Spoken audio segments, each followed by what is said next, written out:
Okay. सो Coulomb's law ये कहता है कि अगर आपके पास दो चार्जेस हैं Q1 Q2 जिनके बीच का डिस्टेंस r है, तो उन दोनों के बीच में जो फोर्स होगी उस फोर्स का मैग्नीट्यूड जो है वो कुछ इस तरह से होगा, F equals to K Q1 Q2 upon R square, जहाँ पे K जो है वो आपका है इलेक्ट्रोस्टैटिक फोर्स कांस्टेंट। अब इस फोर्स का हमने खाली मैग्नीट्यूड स्पेसिफाई किया है, इसकी डायरेक्शन हमें नहीं पता है। और हमें पता है कि फोर्स जो होती है वेक्टर क्वांटिटी है, उसमें मैग्नीट्यूड भी होना चाहिए और उसमें डायरेक्शन भी होनी चाहिए। दूसरी चीज, जब आपके पास दो सेम चार्जेस हो, जैसे Q1 Q2 दोनों पॉजिटिव हैं या फिर Q1 Q2 दोनों नेगेटिव हैं, तो इन दोनों के बीच में जो फोर्स होगी वो रिपल्सिव फोर्स होगी, ये एक दूसरे से दूर जाएंगे, एक दूसरे को रिपेल करेंगे। और अगर ये दोनों डिफरेंट चार्जेस हो, जैसे Q1 पॉजिटिव हो Q2 नेगेटिव हो या फिर Q1 नेगेटिव हो Q2 पॉजिटिव हो, तो इन दोनों के बीच में जो फोर्स होगी वो अट्रैक्टिव फोर्स होगी, ये दोनों एक दूसरे के पास आने की कोशिश करेंगे, एक दूसरे को अट्रैक्ट करेंगे। तो दोनों केसेस में आपकी फोर्स की डायरेक्शन हर एक चार्ज पे डिफरेंट होती है। तो इस पार्ट में हम ये स्टडी करेंगे कि इस मैग्नीट्यूड के साथ हम डायरेक्शन कैसे ऐड कर सके, ताकि ये फोर्स का जो एक्सप्रेशन है वो कंप्लीट एक वेक्टर फॉर्म में हम उसको रिप्रेजेंट करें। ओके, सो हम क्या करेंगे, हम एक 3 डायमेंशनल स्पेस लेंगे और 3 म्यूचुअली परपेंडिकुलर एक्सिस लेंगे एक्स वाई जेड, जिसका ओरिजिन है O। और इस 3 डायमेंशनल स्पेस में हम दो चार्जेस लेंगे Q1 and Q2। Q1 charge जो है उसकी पोजीशन है पॉइंट A और Q2 चार्ज की पोजीशन है पॉइंट B। अब आप क्या करोगे, Q1 चार्ज की जो ओरिजिन से डिस्टेंस है उसको आप एक वेक्टर से डिनोट करोगे, दैट इज वेक्टर OA। और इस OA वेक्टर को हम ले लेंगे R1 वेक्टर के इक्वल। सिमिलरली जो Q2 चार्ज है उसका ओरिजिन से डिस्टेंस है OB, तो OB वेक्टर को ले लेंगे हम इक्वल टू R2। सिमिलरली अगर आप चार्ज Q1 से Q2 की तरफ मूव करो फ्रॉम A टू B, तो we get a vector AB जिसको हम डिनोट करेंगे R12 के साथ। 12 इसलिए कि this distance R from charge 1 to charge 2। Similarly अगर आप चार्ज Q2 से Q1 की तरफ मूव करोगे तो you will go along B to A, तो उस हिसाब से आपका वेक्टर आ जाएगा BA vector. BA vector is equals to R21। अब आपने क्या करना है, आपने ट्राइंगल लेना है OAB और इस ट्रायंगल में आपने क्लॉकवाइज मूव करना है और क्लॉकवाइज मूव करके आपने इस ट्रायंगल पे triangle law of vector addition लगाना है। अब triangle law of vector addition क्या कहता है कि if two vectors are taken in the same order then their resultant will be the third side of the triangle taken in the opposite order. तो ये triangle law आप लगाओगे जब, तो आपका एक्सप्रेशन कुछ ऐसा बनेगा, O A vector plus O B vector sorry O A vector plus A B vector equals to OB vector. तो यहाँ पे आपने OA की वैल्यू पुट करनी है OB की और AB की, तो you will get R1 vector plus R12 vector equals to R2 vector. इसको रीअरेंज करोगे तो यू विल गेट R12 की value equals to R2 minus R1 vector. अब क्या है, ये जो R12 या कोई भी वेक्टर हो उसको आप उसके मैग्नीट्यूड और उसकी डायरेक्शन की प्रोडक्ट के फॉर्म में आप एक्सप्रेस कर सकते हो, तो वही हम करेंगे। R12 को हम लिख सकते हैं R12 vector equals to magnitude R12 into unit vector R12। Unit vector को आप R cap12 के साथ डिनोट करोगे। ये R cap12 जो है ये R12 वेक्टर की डायरेक्शन बताता है, ठीक है। और जो खाली R12 है वो आपको मैग्नीट्यूड बताता है R12 वेक्टर का। तो यहाँ से आप R cap12 की वैल्यू निकाल सकते हो, वो बन जाती है आपकी R vector 12 divided by R magnitude 12। अब R वेक्टर 12 को आप R2 माइनस R1 वेक्टर भी लिख सकते हो। सिमिलरली R मैग्नीट्यूड 12 को आप R2 vector minus R1 vector का मॉड्यूलस भी लिख सकते हो। सिमिलरली आपने क्या करना है, अब ट्राइंगल लेना है OBA। अब आपने मूव करना है एंटी क्लॉकवाइज और आपने जैसे पहले केस में आपने ट्राइंगल लॉ लगाया था सेकंड केस में भी लगाना है। तो इस टाइम पे आपका एक्सप्रेशन बनेगा OB plus BA equals to OA। और जब आप यहाँ पे वैल्यूज पुट करोगे तो your final result will be R vector 2 1 equals to r1 vector minus r2 vector. अब सिमिलरली r2 1 वेक्टर को भी आप मैग्नीट्यूड और डायरेक्शन के प्रोडक्ट के फॉर्म में रिप्रेजेंट कर सकते हो। तो this will become something like this, r vector 2 1 equals to r magnitude 2 1 into r cap 2 1। और इस r कैप 2 1 को फिर आप वेक्टर और मैग्नीट्यूड के डिवीजन के फॉर्म में लिख सकते हो। तो this is the expression you will get finally.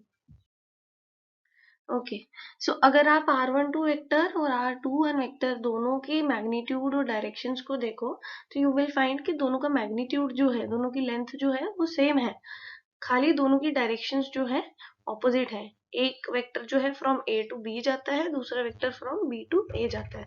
तो you can write R magnitude 1 2 equals to R magnitude 2 1 and R cap 1 2 equals to minus R cap 2 1। Minus sign ये डिनोट करता है कि इन दोनों की डायरेक्शन जो है वो ऑपोजिट है। तो जब आप इन दोनों मैग्नीट्यूड और इन दोनों डायरेक्शन वेक्टर्स को कंबाइन करोगे तो you will get R cap R vector 2 1 equals to minus R vector 1 2। This expression denotes कि जो ये दोनों वेक्टर्स हैं आर वेक्टर 1 2 और आर वेक्टर 2 1, ये दोनों मैग्नीट्यूड में बराबर है, खाली इन दोनों की डायरेक्शन जो है वो ऑपोजिट है। अब आपके पास दो चार्जेस हैं Q1 और Q2, दोनों एक दूसरे पे फोर्स लगाएंगे डिपेंडिंग अपॉन देयर पोलैरिटी, कि दोनों पॉजिटिव हैं दोनों नेगेटिव हैं, एक पॉजिटिव है या एक नेगेटिव है। That means there will be two types of forces. एक फोर्स वो होगी जो आपका चार्ज Q1 लगाएगा Q2 पे, जिसको हम डिनोट करेंगे F12 वेक्टर के साथ, force on charge 1 due to charge 2। दूसरा फोर्स वो है जो आपका चार्ज Q2 लगाएगा Q1 पे, जिसको आप डिनोट कर सकते हो F21 के साथ, F21 equals to force on charge Q2 because of charge Q1। ना अब दो चार्जेस के बीच में अगर हमको फोर्स निकालनी है, हमें पता है कि फोर्स दो तरीके की हो सकती है, या तो वो अट्रैक्टिव होगी या फिर रिपल्सिव होगी। तो फर्स्ट केस में हम क्या करेंगे, वो फोर्स लेंगे जो दो लाइक चार्जेस के बीच में एग्जिस्ट करती है। लाइक चार्जेस का मतलब है या तो दोनों Q1 Q2 पॉजिटिव है या फिर दोनों Q1 और Q2 नेगेटिव है। दोनों के केस में जब आप Q1 Q2 का प्रोडक्ट करोगे तो that will be greater than 0, that means the product will be positive. और इस केस में जो फोर्स होती है वो रिपल्सिव फोर्स होती है। तो सबसे पहले हम निकालेंगे force on charge Q2 because of charge Q1। इस फोर्स को आप F21 से डिनोट करोगे, ठीक है, F force on charge 2 because of charge 1। अब ये फोर्स जो है वो कुछ इस तरह से इस डायरेक्शन में होगी, क्योंकि Q1 चार्ज जो है वो Q2 को रिपेल कर रहा है।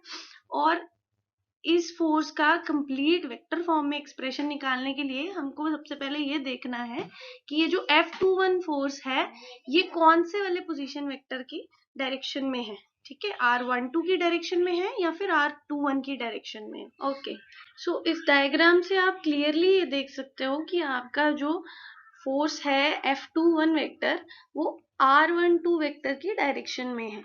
तो F21 वेक्टर का जो कंप्लीट वेक्टर फॉर्म में एक्सप्रेशन है वो कुछ इस तरह से बनता है, 1/4πε0 Q1 Q2 upon R12 square multiplied bye R cap 1 2। और इस एक्सप्रेशन में जो आपका फर्स्ट पार्ट है 1/4πε0 Q1 Q2 upon R12 square, ये इस F21 फोर्स का मैग्नीट्यूड है, और R कैप 1 2 जो है वो F21 फोर्स का डायरेक्शन है, ठीक है। तो R कैप 1 2 को अब आप क्या करोगे, इसको एक्सप्रेस करोगे in the form R vector 1 2 divided by R magnitude 1 2। आपको पता है किसी भी यूनिट वेक्टर को आप उसके वेक्टर डिवाइडेड बाय मैग्नीट्यूड की फॉर्म में एक्सप्रेस कर सकते हो। तो अब ये वैल्यू आपने फर्स्ट वाली इक्वेशन में पुट करनी है, तो you will get an expression like this, ठीक है। अब इस एक्सप्रेशन में आपने क्या करना है, रेसिप्रोकल में देखो R² 1 2 है मल्टीप्लाइड बाय R1 2, तो दिस विल बिकम R³ 1 2।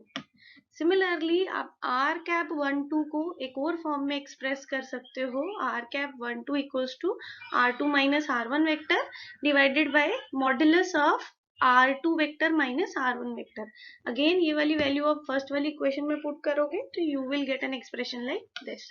तो ये तीन तरीकों से आप force on charge Q2 due to charge Q1 को एक्सप्रेस कर सकते हो। ओके, सो अब हम फाइंड करेंगे force on charge Q1 due to charge Q2। अब ये फोर्स जो है इसको आप F12 से डिनोट करते हो और इस फोर्स की डायरेक्शन कुछ इस तरीके से होगी, क्योंकि आपका चार्ज Q2 जो है वो Q1 को रिपेल कर रहा है। और अगर आप फोर्स F12 की डायरेक्शन को अपने दोनों पोजीशन वेक्टर्स R वेक्टर 12 और R वेक्टर 21 के साथ कंपेयर करो, तो यू विल फाइंड कि F12 की डायरेक्शन जो है वो R21 के साथ मैच करती है। तो F वेक्टर 12 का जो कंप्लीट एक्सप्रेशन है वो कुछ इस तरीके से बनता है 1/4πε0 Q1 Q2 upon R square 21 multiplied by R cap 21, जिसमें R कैप 21 जो है वो यूनिट वेक्टर है और वो ये रिप्रेजेंट करता है कि आपकी F12 वेक्टर की डायरेक्शन क्या है। अब आपने जैसे पहले केस में किया था वैसे ही करना है, आर कैप 21 को एक्सप्रेस किया R vector 21 divided by R magnitude 21 और इसको आपने पुट कर देना ऊपर वाली इक्वेशन में, तो you will get a final expression like this. अब इस एक्सप्रेशन का जो रेसिप्रोकल पार्ट है, जो डिनोमिनेटर है, उसमें आर स्क्वायर 21 है मल्टीप्लाइड बाय आर 21, तो this will become R cube 21। Again आप आर कैप 21 को एक्सप्रेस कर सकते हो as R one vector minus R two vector divided by modulus of R one vector minus R two vector, so you will get a final expression like this. So this is the way you can express F12 vector in three different forms.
Okay, so अब हमारे पास force के दो expressions आ गए। एक expression है force on charge 1 because of charge 2 और दूसरा वाला है force on charge 2 because of charge 1। इसके बाद हमारे पास एक रिलेशन है दोनों पोजीशन वेक्टर्स के बीच में, और वो रिलेशन है that your R vector 21 is equal to minus R vector 12। इस रिलेशन का मतलब क्या है कि आपकी जो आर वेक्टर 21 है और आर वेक्टर 12 है, इन दोनों का मैग्नीट्यूड जो है वो सेम है, खाली इन दोनों की डायरेक्शन जो है वो ऑपोजिट है। तो डायरेक्शन ऑपोजिट है, इसको स्पेसिफाई करने के लिए हम एक और इक्वेशन लिख सकते हैं that R cap 21 is equal to minus R cap 12। अब आपने क्या करना है, ये R cap 21 equal to minus R cap 12, इस एक्सप्रेशन को आपने पुट करना है F21 वाले फॉर्मूला में। तो आपका फाइनल एक्सप्रेशन कुछ इस तरीके से बन जाएगा, F21 equals to 1/4πε0 Q1 Q2 upon R12 square multiplied by minus R cap 21। अब अगर आप माइनस साइन को बाहर ले लो तो ये जो ब्रैकेट में एक्सप्रेशन है, ये एक्सप्रेशन जो है ये F12 फोर्स का है, ठीक है।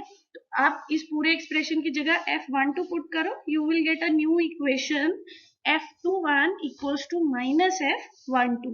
अब ये इक्वेशन आपको ये बताती है कि जो फोर्स चार्ज सेकंड लगा रहा है फर्स्ट पे, वो इक्वल इन मैग्नीट्यूड है किस फोर्स के, जो फोर्स चार्ज 1 लगा रही है 2 पे। That means both these forces are equal in magnitude and opposite in direction. जितनी फोर्स सेकंड चार्ज लगाएगा फर्स्ट चार्ज पे, उतनी ही फोर्स फर्स्ट चार्ज लगाएगा सेकंड चार्ज पे, खाली दोनों जो फोर्सेस हैं उनकी डायरेक्शन जो है वो ऑपोजिट होगी। This means that your Coulomb's law follows Newton's third law of motion. Newton's third law ये कहता है that to every action there is an equal and opposite reaction. तो आपका कूलम्स लॉ है वो न्यूटन्स थर्ड लॉ को follow करता है। ओके, सो इस पार्ट में अब हम करेंगे force between two unlike charges. अगर आपके पास दो चार्जेस हैं जिनकी पोलैरिटी डिफरेंट है, Q1 चार्ज पॉजिटिव है, Q2 नेगेटिव है, या फिर Q1 नेगेटिव है, Q2 पॉजिटिव है, तो उस केस में आपकी फोर्स जो है वो अट्रैक्टिव होगी, दोनों चार्जेस एक दूसरे को अट्रैक्ट करेंगे, और आपका Q1 Q2 का जो प्रोडक्ट है वो नेगेटिव में होगा, it will be less than 0। तो सबसे पहले हम फाइंड करेंगे force between force on charge Q2 due to charge Q1। इसको आप F21 से रिप्रेजेंट करोगे और इसकी डायरेक्शन कुछ इस तरीके से होगी, क्योंकि आपका जो चार्ज Q1 है अब Q2 को अपनी तरफ अट्रैक्ट कर रहा है, और ये जो F21 वेक्टर है इसकी डायरेक्शन जो है आपके R21 वेक्टर की डायरेक्शन के साथ मैच करती है। ठीक है, तो इस केस में आपका F21 का वेक्टर फॉर्म में एक्सप्रेशन कुछ इस तरीके से होगा, 1/4 pi epsilon not Q1 Q2 upon R21 square multiplied bye R cap 21। अब इस केस में क्या है, F21 जो है वो R21 की डायरेक्शन में एक्ट कर रहा है। फिर आपने बाकी वाला पार्ट जो है वो पहले वाले पार्ट की तरह सेम है, आपने R कैप 21 की वैल्यू पुट करनी है, R vector 21 divided bye R magnitude 21, इसको फर्स्ट वाली इक्वेशन में पुट कर देना, फिर आपका रिजल्ट आ जाएगा। इस रिजल्ट के डिनोमिनेटर में R स्क्वायर 21 है और R 21 है, दोनों को मल्टीप्लाई करोगे you will get R cube 21। Again आपने R कैप 21 की एक और वैल्यू पुट करनी है, R cap 21 equals to R1 vector minus R2 vector divided by modulus of R1 vector minus R2 vector, तो you will get two equations. ठीक है, 2 और 3 different forms of expressing F21। Okay, so अब हम find करेंगे force on charge 1 because of charge 2। इस force को आप F12 के साथ रिप्रेजेंट करोगे और इसकी डायरेक्शन कुछ इस तरीके से होगी, क्योंकि अब चार्ज Q2 जो है वो Q1 को अट्रैक्ट कर रहा है, और ये जो वेक्टर है F12 इसकी डायरेक्शन जो है आपके पोजीशन वेक्टर R12 के साथ मैच करती है। तो फाइनली F12 का जो वेक्टर फॉर्म में एक्सप्रेशन है वो कुछ इस तरीके से बनेगा, 1/4 pi epsilon not Q1 Q2 into R12 square multiplied by R cap 12। अब आपने क्या करना है, जैसे आपने पहले वाले पार्ट्स में किया था, आपने R कैप 12 की वैल्यूज पुट करनी है, और इस तरीके से आपके वो वाले ओके, सो ये वाला पार्ट भी आपके पहले वाले पार्ट की तरह सेम है, जैसे आपने